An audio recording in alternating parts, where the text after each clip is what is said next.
ராணிப்பேட்டையில் சலுகை விலையில் கோல்காயின் தருவதாக கூறி ஏழை எளிய மக்களிடம் 3 கோடி ரூபாய் வரை பெண் ஒருவர் சுருட்டியுள்ளார். அவர் மீது நடவடிக்கை எடுக்கப்படுமா? பாதிக்கப்பட்டவர்களின் பணம் திரும்ப கிடைக்குமா? ராணிப்பேட்டை மாவட்டத்தைச் சேர்ந்த அப்பாவி மக்கள் சிலர் சிக்கி உள்ளனர். நடந்தது என்ன? ராணிப்பேட்டை மாவட்டம் மாந்தாங்கலை அடுத்த காந்திநகர் பகுதியைச் சேர்ந்தவர் சசிகலா. இவர் ஈரோட்டில் உள்ள பிரபல ஏஜென்சியான ஸ்ரீ பாலாஜி மார்க்கெட்டிங் என்ற நிறுவனத்தின் பெயரை பயன்படுத்தி மாய வலையை விரித்துள்ளார். அதன்படி தற்போதைய மார்க்கெட் விலையில் இருந்து 1 கிராம் கோல்டு காயினை 1000 ரூபாய் குறைத்து வழங்குவதாக ஆசை வார்த்தை கூறினார். இதனால் முதலீடு செய்யும் பணத்திற்கு அதிக லாபம் கிடைக்கும் என வாய்ச்சவடால் விட்டுள்ளார். அதோடு நின்று விடாமல் முதலில் சிலரிடம் வாங்கிய சிறிய தொகைக்கு சலுகை விலையில் உரிய கோல்டு காயினை வழங்கினார். அதன் மூலம் தான் ஒரு நாணயமானவர் என்பதை மக்களிடம் நம்ப வைத்தார்.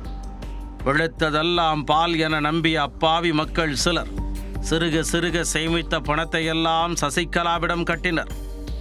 ஓதா குறைக்கு தங்களுக்கு தெரிந்தவர்கள் மற்றும் உறவினர்களிடமும் இந்த திட்டத்தை எடுத்து கூறி ஏஜெண்ட் போல் சிலர் செயல்பட்டு பணத்தை வசூல் செய்து கொடுத்தனர்.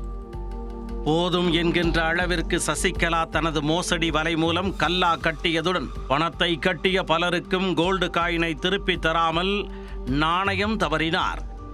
மோசடி செய்துவிட்டு துளியும் அஞ்சாத சசிகலா பணத்தை முதலீடு செய்தவர்களை மிரட்டும் துணியில் பேசியதாக பாதிக்கப்பட்ட மக்கள் குற்றம் சாட்டியுள்ளனர். இது தொடர்பாக ராணிப்பேட்டை மாவட்ட ஆட்சியர் அலுவலகத்தில் புகார் அளித்தனர். ஏற்கனவே ராணிப்பேட்டை எஸ்பி மற்றும் சென்னையில் டிஎஸ்பி அலுவலகத்தில் பாதிக்கப்பட்ட மக்கள் புகார் அளித்துள்ளனர். அதன் பேரில் எந்த ஒரு நடவடிக்கையும் எடுக்கவில்லை என ஆதங்கம் தெரிவித்துள்ளனர். தொடக்கத்தில் ஒரு 2-3 காயின் வந்து நம்ம கையில் கொடுத்தாங்க. 916 காயின் வந்து கையில் கொடுத்தாங்க. அது என்ன கணக்குனா, மார்க்கெட் ப்ரைஸ் இன்றைக்கி ஒரு 5500 ரூபா அப்படின்னா, இந்த அம்மா வந்து நம்மக்கிட்ட 4500 ரூபா கையில் வாங்கிக்கிட்டு ஒரு 10-15 நாள் கழித்து நமக்கு 1 கிராம் காயினை கையில் கொடுத்துருவாங்க. அதாவது ஒரு காயின் மேலேயும் 1000 ரூபாய் நமக்கு லாபம் வரா மாதிரி இந்த அம்மா நம்மளை இது பண்ணுவாங்க.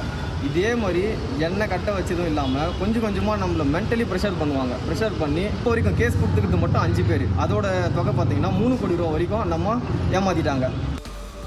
சசிகலாவின் பேச்சை நம்பி தானே பணம் கட்டி ஏமாந்தது மட்டுமன்றி தெரிந்தவர்களிடம் பணம் வசூல் செய்து கொடுத்ததால் கடும் நெருக்கடிக்கு ஆளானதாக பெண் ஒருவர் கண்ணீர் சிந்தினார். நான் எங்ககிட்ட கட்டினவங்கெல்லாம் என்னை ரொம்ப இது பண்ணுறாங்க.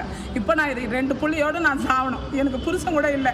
கஷ்டப்பட்டால் தான் நாங்கள் எங்களுக்கு சாப்பாடு அப்படின்னு சொல்ல நாங்கள் டெய்லி லீவ் போட்டு இப்படி சுற்றி நின்றால் எங்கள் குடும்பம் என்ன ஆகுது? நாங்கள் இதுக்கு மேலே இவங்க ஸ்டெப் எடுக்கலைன்னா தற்கொலை தான் பண்ணணும். நாங்கள் ஆசைப்பட்டது உண்மை தான். ஆனால் ஏதோ புருஷன் இல்லையே, சம்பாதிக்கிறோமே, ஒரு 1000 ரூபாய் வந்தால் நம்ம புள்ளு குட்டியை படிக்க வைக்கலாம்னு நினச்சதுனால என் பிள்ளையோட 2 வருஷம் படிப்பு வேஸ்ட் ஆச்சு. 2 வருஷமாக வீட்டில் இருக்கிறேன். 20 வயசு ஆயிடுச்சு. அவன் காலேஜில் இன்னும் சேர்க்கவே இல்லை.